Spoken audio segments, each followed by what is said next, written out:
النادي الاهلي هيلعبها محمد بركات. محمد بركات وجوه المنطقه ويطلع عمرو فهيم وكارت اصفر. كارت اصفر لمين؟ وفي قرار واخده سمير عثمان. عايزين بس نشوف كده اللعيبه كلها ملمومه حواليه. عمال هو طبعا بيبعدهم.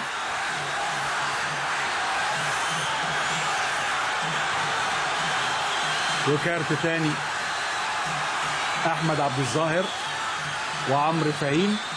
هنشوف اللعبه دي نديها محمد محمود عباس ولا سمير عثمان هو اللي واخد القرار. انذار لعمرو فهيم. ادي اللعبه فيها شده، فعلا فيها شده. هنشوف فعلا فعلا ممسوك احمد علي من اسلام عوض هناك. هو دي اللعبه تاني من سامح عبد الفضيل رقم 4.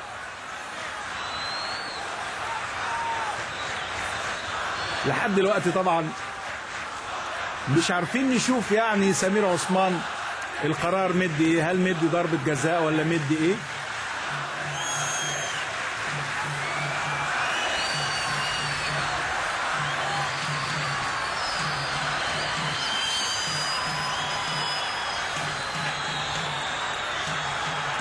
يعني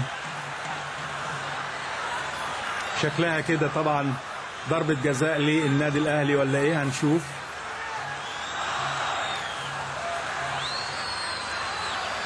فعلا ضربة جزاء. انا شايف فعلا 2 من لعيبة النادي الاهلي مشدودين وواقعين جوه المنطقة، وسمير عثمان جنب اللعبة وهو اللي مدي القرار ومدي كمان الكارت الاصفر. انما يعني الكاميرا شوية كده لازم تبقى قريبة معانا وتجيب لنا الاحداث.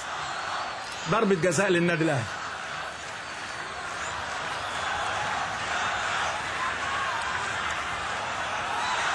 هيلعب محمد ابو تريكة. ضربة جزاء للنادي الاهلي وداخل محمد ابو تريكة وبتصد. يا خبر ابيض!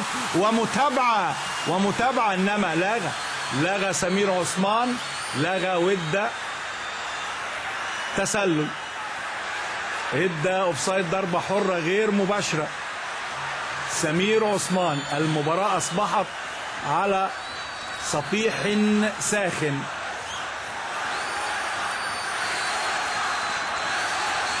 ما رايح سمير عثمان لمحمد محمود عباس بيقول له تاني تتعاد. رايحين يعترضوا لاعبي انبي. محمد محمود عباس والجماهير طبعا على اعصابها في المدرج. وسمير عثمان قال له هتتعاد تاني. رافع رايته اهو. يبدو كده ان اللعيبه كانوا جوه المنطقه لحظه الكوره ما اتلعبت، وعشان كده هيعيد تاني. فعلا هيعيد سمير عثمان وهيلعبها محمد ابو تريكة. انما المباراه في الشوط الثاني يعني حافله باحداث غريبه جدا. انما يبدو طالما علاء عبد الصادق في الملعب يبقى اللي طلع حد من اداري انبي بقى كان شافه المساعد وهو بيعترض على لعبه ولا حاجه. مش علاء عبد الصادق، قاعد الكابتن علاء. ابو تريكة داخل تاني. محمد ابو تريكة وجوه الجول. جول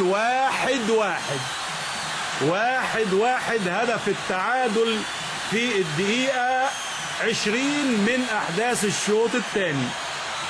محمد ابو تريكة.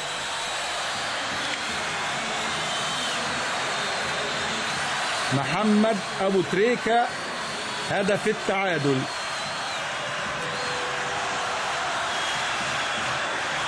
يا دوب لمسها برضو، والله عامر كان رايح معاها.